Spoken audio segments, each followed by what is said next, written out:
Tonight, breaking news as we come on the air in the West, the historic high-stakes summit. President Trump and Vladimir Putin in front of the cameras just moments ago. Where does this go from here? President Trump and Vladimir Putin face-to-face on American soil. The extraordinary scene from Anchorage, Alaska.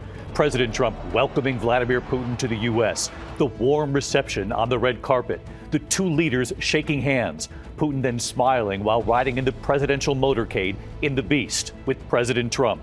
All of this with the future of the war in Ukraine hanging in the balance. Reporters asking Putin, will he stop bombing civilians in Ukraine?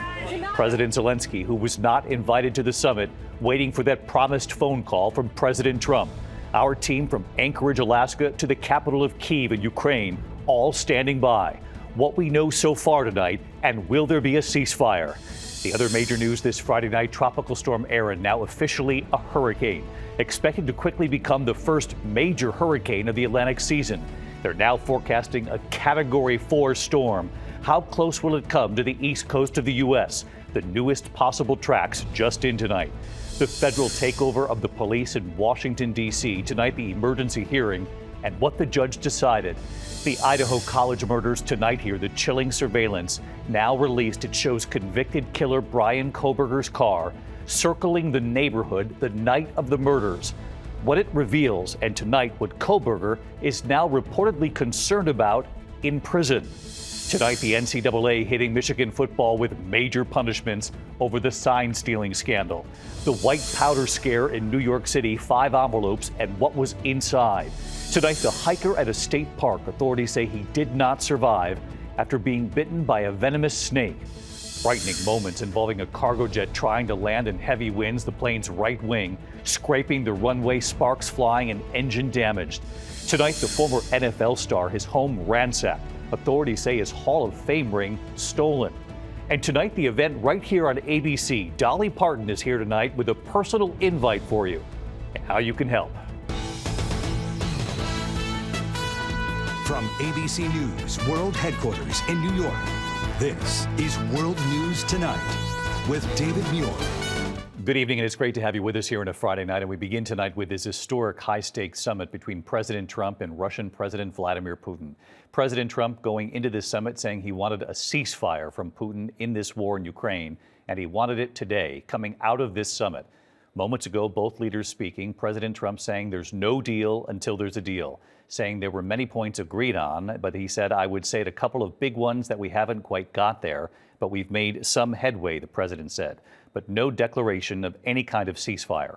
President Trump inviting Putin to Anchorage, Alaska to Joint Base Elmendorf-Richardson after meeting for more than 2.5 hours, the two coming before cameras just moments ago. Putin calling the conversations with President Trump trustworthy, using the word agreement, but Putin offering no details about any kind of agreement reached. Neither of them saying what they had agreed to. President Trump saying, I will call up NATO in a little while. I will call the various people I think are appropriate. And of course, I will call up President Zelensky and tell him about today's meeting. Ultimately, President Trump said, it's up to them. Putin getting a red carpet welcome. President Trump waiting for him to arrive there in Alaska, extending a handshake, a warm welcome, ending the isolation Putin has faced from the U.S. and the West since he invaded Ukraine 3.5 years ago. The two standing for photos, Alaska's mountains there in the distance, flanked by U.S. F-22 Raptors, B-2 bombers flying overhead, symbols, of course, of American power. The two of them then getting into President Trump's motorcade, the presidential limousine known as the Beast. Putin's smile seen in that window as they drove away to the meeting site for the summit. Then, of course, the meeting, Trump and Putin, each with 2 senior aides. Trump going into this, of course, hoping to set up a second summit, he said, with Putin and President Zelensky. President Trump saying he would be happy to attend that summit as well. President Zelensky was not invited to this meeting today. President Trump tonight saying he will now call President Zelensky. ABC's chief White House correspondent Mary Bruce leading us off in Anchorage with late reporting tonight.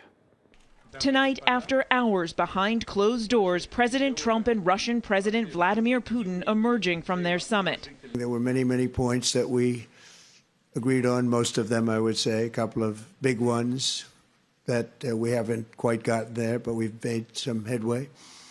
So there's no deal until there's a deal. I will call up NATO in a little while. I will call up the various people that I think are appropriate, and I'll, of course, call up President Zelensky and tell him about today's meeting. It's ultimately up to them. It capped an extraordinary event not seen in more than a decade. Putin touching down on American soil, walking the red carpet as Trump waited to greet him. A hearty handshake, Trump then grasping Putin's arm. As they walked to the stage, Putin looking to the sky as an American B-2 bomber flew overhead, a striking show of force. The warmth between the two leaders on full display, but the task at hand deadly serious. President Putin, how can the U.S. trust your word? Putin asked, how can the U.S. trust your word? No answer, just more smiles. Trump escorting Putin to the presidential limo known as the Beast. Putin laughing and waving as they drove off together. Earlier, President Trump laying out today's objective. I want to see a ceasefire rapidly. I don't know if it's going to be today, but I'm not going to be happy if it's not today.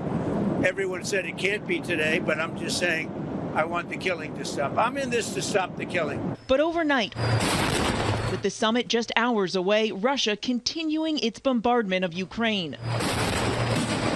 Our Rachel Scott asking the president about Putin's decision to launch those strikes. We saw that Russia continued its violence into Ukraine last night, launching even more drones.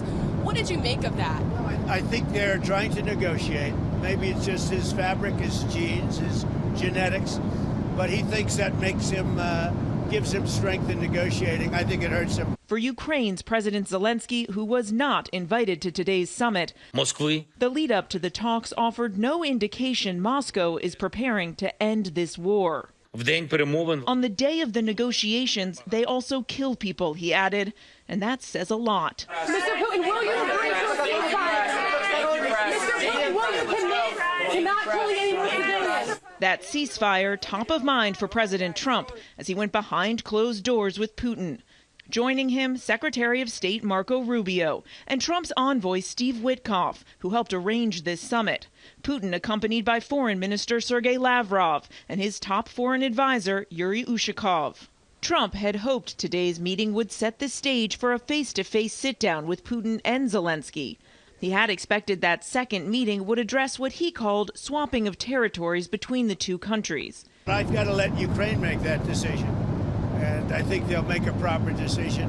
But I'm not here to negotiate for Ukraine. I'm here to get them at a table. Putin's goal to broaden today's talks to cover nuclear weapons and economic cooperation with the United States. I expect that today's agreements will be the starting point, not only for the solution of the Ukrainian issue, but also will help us bring back business-like and pragmatic relations between Russia and the U.S. But tonight, as Putin returns to Russia, the future of peace talks uncertain.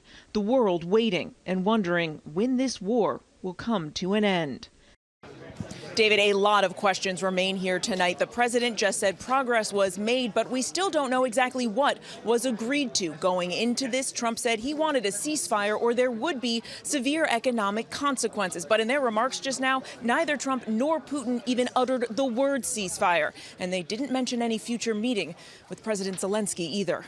David. And in fact, President Trump saying there's no deal until there's a deal, which underscored it all. Mary Bruce leading us off. Thank you for the excellent coverage all afternoon, Mary. Now to the invite for Vladimir Putin, seen by the world, arriving on U.S. soil. I want to bring in Chief Global Affairs Correspondent Martha Raddatz tonight. And Martha, this was quite the welcome for Vladimir Putin, already being portrayed back in Russia as a victory. There were remarkable images, David, as soon as he got off his aircraft to see that red carpet rolled out in front of him by uniformed military from the United States. We saw Donald Trump give a little clap when he walked toward him on that red carpet. And then he approached him with that warm handshake, that friendly smile. And while the flyover of the B-2 and the F-35s was meant as a show of force, that really in some ways added to the pageantry.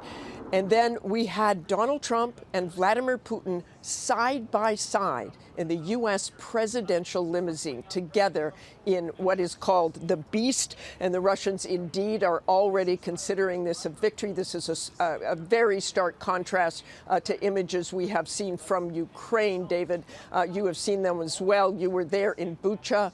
There was a mass grave that all of us saw right after Russia invaded Ukraine. David? Martha Raddatz there in Anchorage for us. Martha, our thanks to you. And of course, watching all of this, the people of Ukraine caught in the middle of this conflict for 3.5 years now. Let's bring in ABC's chief foreign correspondent, Ian Pannell. He's right there in the capital of Kyiv tonight, where the fighting continued in these last 24 hours. Ian, President Zelensky and Ukraine, of course, watching all of this from the sidelines. And now this expected phone call between President Trump and President Zelensky. Yeah, that's right. Everyone's waiting for that phone call, but everyone was waiting for a more significant outcome from this press conference, and they didn't hear any words of relief. As we've said time and again, no mention of a ceasefire, no indication that the war is any closer to an end. And while President Trump rolled out this red carpet for Putin in Alaska, Russia's war machine has been continuing to churn. More fighting on the front lines here in Ukraine, more aerial bombardment today, and air raid sirens even this evening into tonight. And Ukrainians hope for a ceasefire, negotiations possibly to try and end this conflict. But they also know from bitter experience that Russian promises, American assurances have been broken before. And if Ukrainians were hoping that they could sleep a little easier in their beds tonight, well, unfortunately, they didn't get the news they were hoping for. David. Ian Pannell, Martha Raddatz, Mary Bruce, our thanks to all of you for your coverage this afternoon and this evening. Ian, thank you. We do move on to the other major news this Friday night. Hurricane Erin is now barreling across the Atlantic after strengthening from a tropical storm to the first hurricane of the Atlantic this season. Expected to become a major Category 4, tracking right off the East Coast. Erin is now a Category 1 hurricane right now, packing 75-mile-an-hour winds and forecast to become far more powerful. As I mentioned, a Cat 4 as it approaches the east. The latest model showing its potential path, two forces keeping it on that path, and we hope they stay right in place. Still a concern, though, dangerous rip currents expected from Florida all the way up to Maine, very high and damaging waves along the mid-Atlantic. Meteorologist Brittany Bell from our New York station, WABC, watching this closely for us tonight. Brittany?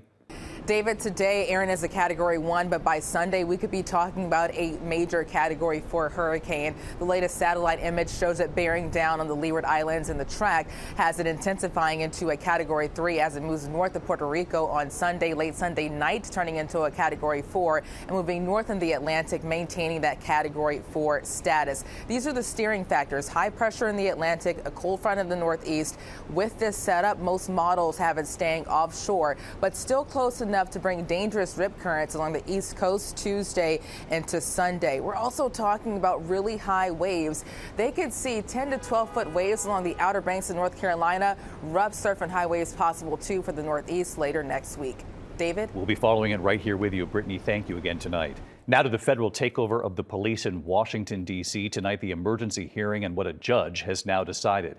ABC's Mola Lengi in the Capitol tonight. Tonight, days after the Trump administration moved to assume federal control of Washington, D.C.'s police force, a district judge rejecting the plan. Late today, Judge Anna Reyes telling White House attorneys the Department of Justice clearly cannot direct the MPD to do anything. Administration officials agreeing to rewrite their directive that effectively placed Trump ally and DEA administrator Terry Cole as head of the MPD, adding they would seek to name Cole as the DOJ's designee for the purposes of requesting services from Mayor Muriel Bowser and the district's police force. Today's hearing focused on the department's command structure, not the larger so-called crime crackdown. Earlier this week, President Trump declaring a public safety emergency in D.C., deploying 800 National Guardsmen. I'm announcing a historic action to rescue our nation's capital from crime, bloodshed, bedlam, and squalor, and worse. But the district's official figures show a drop. Violent crime recently hitting a 30-year low, down 26% since last year. Residents we spoke to saying they feel increased law enforcement presence is unnecessary. I understand wanting to get some help to help with the crime, but I think the National Guard just adds an extra layer to people's anxiety and angst. Well, David, those National Guard troops are expected to remain here in the nation's capital for 1 month, although President Trump has indicated he'd like to see them here longer, David. Mola Lengi in Washington tonight. Mola, thank you. We turn now to chilling video now released in the Idaho College murders. Surveillance showing confessed killer Brian Kohberger's car circling the neighborhood the night of the murders, what it reveals, and what Brian Kohberger is now reportedly upset about in prison. Here's Kana Whitworth. Tonight, newly released surveillance footage authorities say shows confessed killer Brian Kohberger driving around the house right before he murdered 4 University of Idaho students. His white Hyundai Elantra circling 3 times, minutes before he slipped through this sliding glass door and stabbed Kaylee Gonzalez, Madison Mogan, Xana Kernodle, and Ethan Chapin to death. At the time of the murders, you can hear a thud, a voice, and then what police believe was Kaylee's dog barking. Minutes later, the car seen speeding off.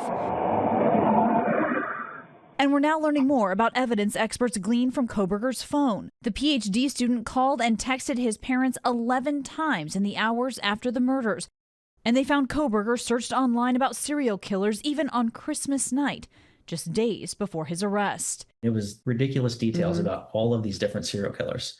And he just clicked one after the other after the other. Investigators say they could never prove a direct link between Kohberger and his victims, but their digital experts found that he searched on Google Maps for Mad Greek, the restaurant where Maddie and Xana both worked. That was the one thing that we found that kind of tied him to any victim. And David, Brian Kohberger is now confined to a cell for the rest of his life, where he's complaining about being taunted. But officials at the prison in Idaho tell us they maintain a safe and orderly environment. David? Kana Whitworth reporting. Kana, thank you. Tonight, the NCAA hitting Michigan football with major punishments over the sign stealing scandal. The Big Ten program fined millions of dollars. 2 former members of the coaching staff, including legendary head coach Jim Harbaugh, are facing multi-year bans. The NCAA says it found, quote, overwhelming evidence of a massive operation over 3 years. Michigan accused of recording opposing teams on the sidelines and destroying evidence. The school says it will appeal.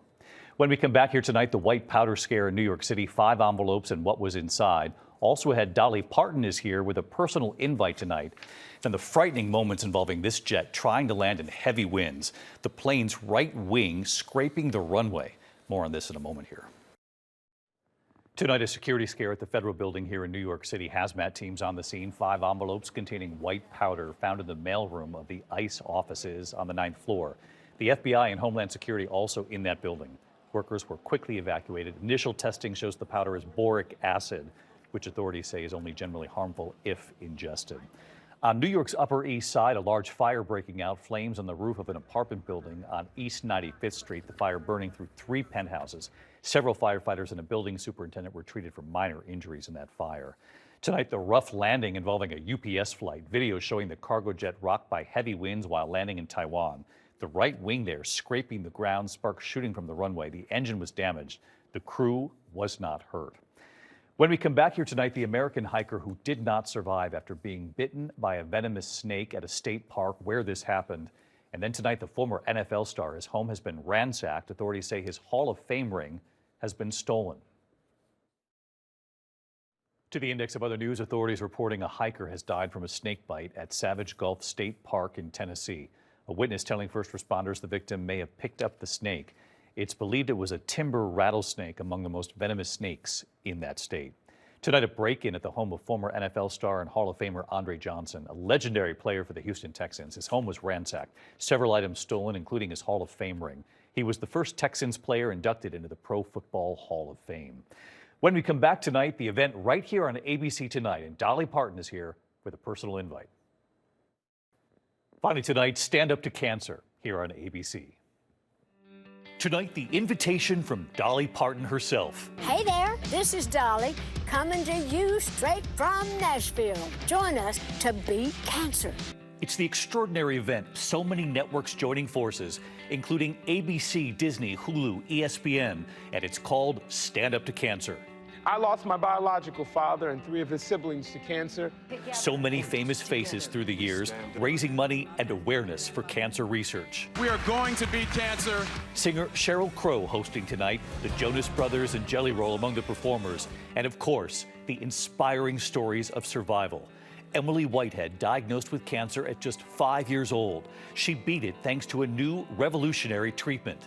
And it was during Stand Up to Cancer she thanked her medical team.